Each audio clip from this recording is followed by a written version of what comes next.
Benjamin Netanyahu has high-stakes meetings later today with President Biden and Vice President Harris.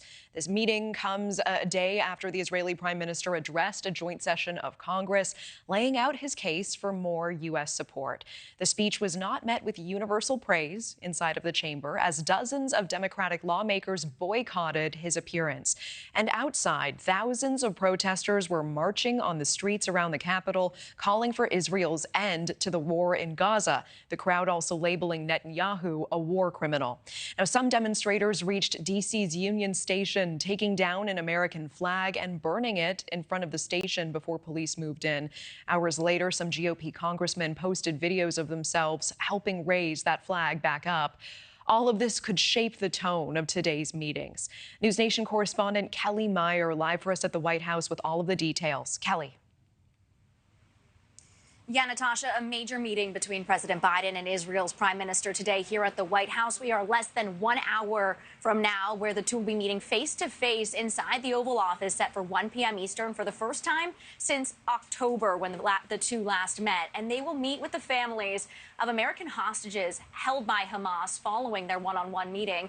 It also follows Netanyahu's speech to Congress to shore up support for Israel and even speed up aid from the U.S. to Israel. It also comes after Netanyahu criticized the Biden administration for halting shipments, comments the U.S. has called unproductive and untrue. So in his speech on Wednesday, he thanked Biden for coming to Israel in the days after the October 7th attack, where Biden expressed to Israel, "You are not alone." This is Biden's first meeting with the foreign leader since exiting the presidential race, and there was a lot of pressure to bring this now nearly 10-month conflict to a close. And it comes as there is increased scrutiny around just how much he can get done with his time left in office. But foreign policy is something that President Biden feels very confident in as a former chairman of the Senate Foreign Relations Committee. And he committed in his Oval Office address last night to end the war in Gaza and bring hostages home. And when I asked National Security Advisor Jake Sullivan last night how conversations were going, he said today is the big day and he is hoping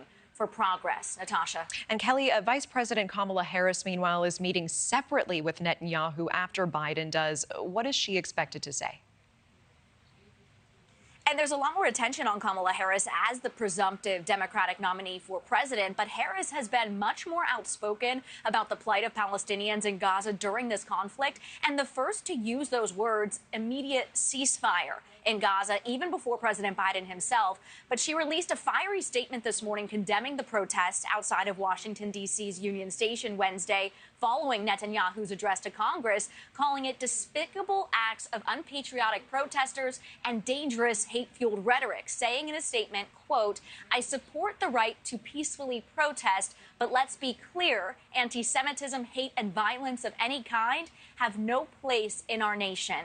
And there were many uncommitted voters in the primary this year voting against Biden for his handling of this war. Some may be more willing to vote for Harris, though she still comes with the work of this administration. It may be harder to win over those voters. Natasha. Thank you for watching. Go to newsnationnow.com to find NewsNation on your television provider. And don't forget to click the red subscribe button below to get more of NewsNation's fact-driven, unbiased coverage.